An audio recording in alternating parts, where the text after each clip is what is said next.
Good morning everyone मु कान्हा आज गुरुत्वपूर्ण खबर गुड़िक आपको जनइबी न्यूज गुड़िक भल लगे निश्चित भाव गोटे लाइक करी चैनल को सब्सक्राइब करने चलतु आज गुरुत्वपूर्ण खबर गुड़िक नजर पकाइबा। एबे पाणीपाग विभाग तरफ बड़ सूचना आसी आहुरी 5 दिन पर्यंत तापमात्रा वृद्धि पाइब बोली आंचलिक पाणीपाग विभाग तरफ सूचना मिली अछि।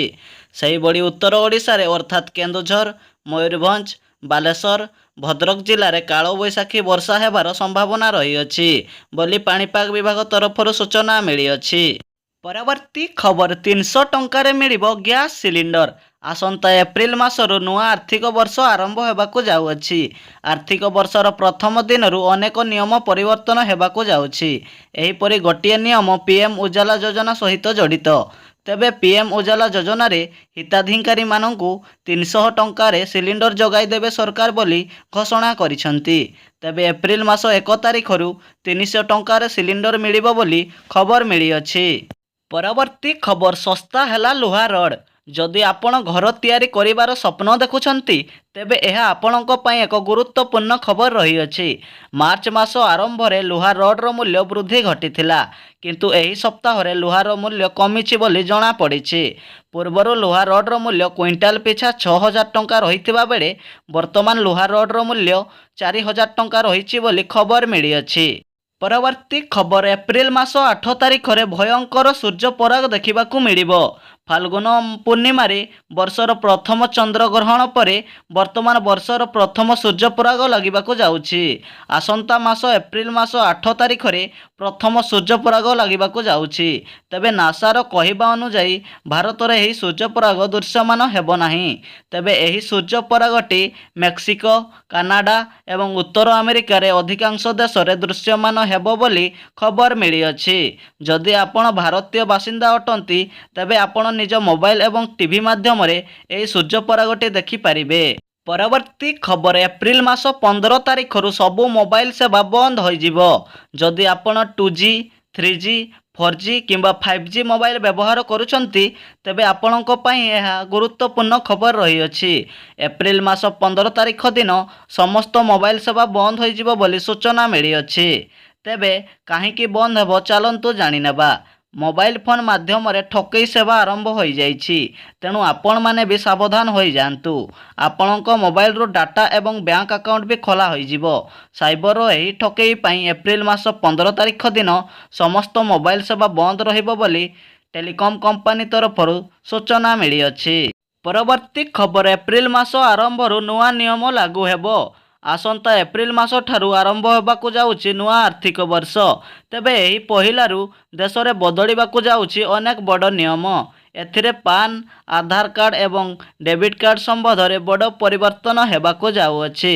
तेबे चलंतु जानि नबा पान कार्ड एवं आधार कार्ड रे कोन सब नियम लागू हेबो। तेबे पैन कार्ड को आधार कार्ड सह संजोग करिबा पई सरकार बाध्यतामूलक करिसंती। जदि आपण संजोग न कले तेबे आपणको पैन कार्ड बंद हो जिवो बोली सूचना मिली अछि।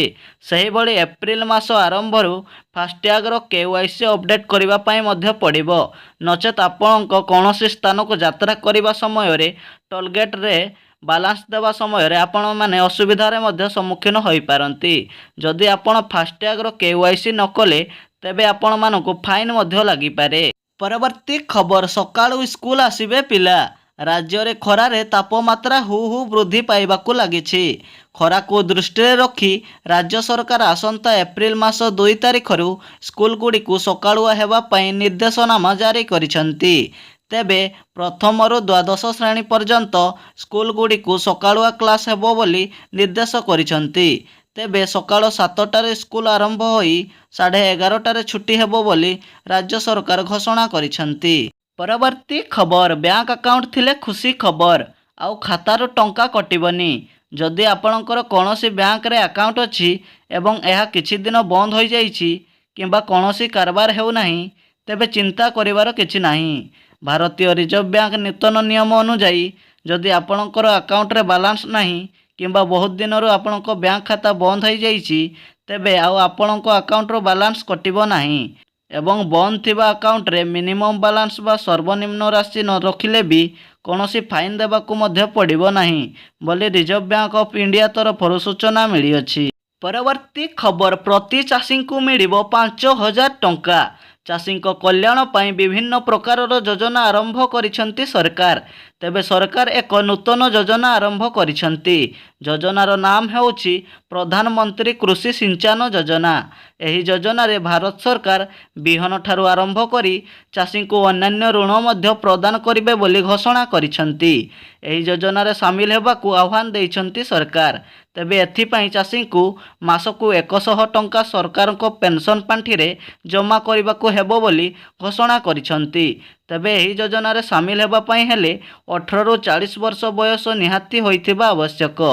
ତେବେ ଏହି ଯୋଜନାରେ ଚାଷୀଙ୍କୁ ମାସକୁ 5,000 ଟଙ୍କା ପ୍ରଦାନ କରାଯିବ।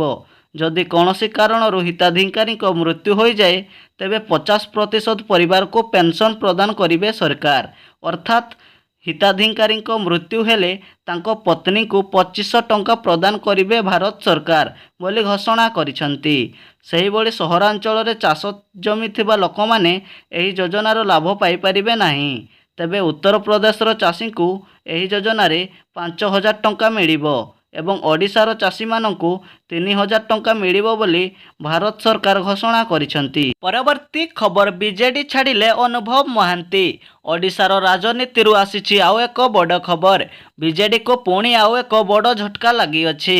ବିଜେଡି ଦଳ ଛାଡ଼ିଛନ୍ତି ଅନୁଭବ ମହାନ୍ତି। ଅନୁଭବ ମହାନ୍ତି ତାଙ୍କ ଇସ୍ତଫା ପତ୍ର ବିଜେଡିର ନବୀନ ପଟ୍ଟନାୟକଙ୍କୁ ପଠାଇଛନ୍ତି ବୋଲି ଖବର ମିଳିଅଛି। ପରବର୍ତ୍ତୀ ଖବର ପିଜିଟି ଜୀବବିଜ୍ଞାନର ସାକ୍ଷାତକାର ଟେଷ୍ଟ ତାରିଖ ଘୋଷଣା। ଗତ ବର୍ଷ ଏପ୍ରିଲ ମାସ 30 ତାରିଖରେ ପିଜିଟି ଜୀବବିଜ୍ଞାନ ପଦର ଲିଖିତ ପରୀକ୍ଷା ହୋଇଥିବା ବେଳେ ସେମାନଙ୍କ ମଧ୍ୟରୁ 57 ଜଣ ପ୍ରାର୍ଥୀ ଡକୁମେଣ୍ଟ ଭେରିଫିକେସନ୍ ପାଇଁ ଯୋଗ୍ୟତା ଅର୍ଜନ କରିଛନ୍ତି। ତେବେ କଟକର ଡିପିକେ ପରିଜା ରୋଡ୍ ସ୍ଥିତ ଓଡ଼ିଶା ଲୋକସେବା ଆୟୋଗ କାର୍ଯ୍ୟାଳୟରେ ଏପ୍ରିଲ ମାସ 18ରୁ 20 ତାରିଖ ମଧ୍ୟରେ ଡକୁମେଣ୍ଟ ଯାଞ୍ଚ କରାହେବ ବୋଲି ସୂଚନା ମିଳିଅଛି। ଯେଉଁ ପ୍ରାର୍ଥୀମାନେ ଏହି ପଦବୀରେ ସିଲେକ୍ଟ ହୋଇଛନ୍ତି ସେମାନେ ବାୟୋଡାଟା ଫର୍ମ ଏବଂ ସାର୍ଟିଫିକେଟ୍ କପି ସାଙ୍ଗରେ ନେଇକି ଯିବେ ଏବଂ 3 ଦିନ ଧରି ଡକୁମେଣ୍ଟ ଯାଞ୍ଚ ହେବା ସହ ଇଣ୍ଟରଭ୍ୟୁ ବି ନିଆଯିବ ବୋଲି ଖବର ମିଳିଅଛି।